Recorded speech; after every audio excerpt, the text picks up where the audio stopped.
kumjua Mwenyezi Mungu, kutembea katika njia zake na kumpenda. Unanipata vizuri? Na kumuogopa. Wewe ni kama mti ambao, hiyo ni Zaburi sura ya kwanza.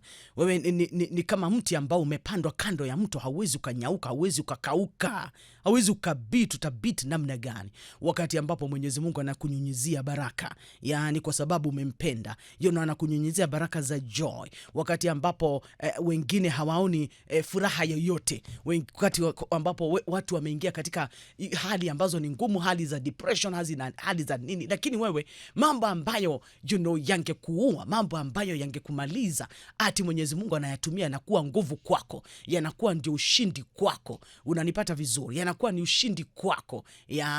Na watu wanashangaa, aje sasa, namna gani? It is because umemjua Mwenyezi Mungu ambaye he is the joy of the whole world. Kuna baraka katika kumjua Mwenyezi Mungu, kuna baraka katika kumpenda, katika kutembea katika njia zake. Sijui kama tunaelewana. Kuna nguvu pale, na hiyo ni siri kubwa. Unanipata vizuri? Kwa hivyo kaa katika hiyo siri, maana hiyo siri ndio itakufikisha Galilaya.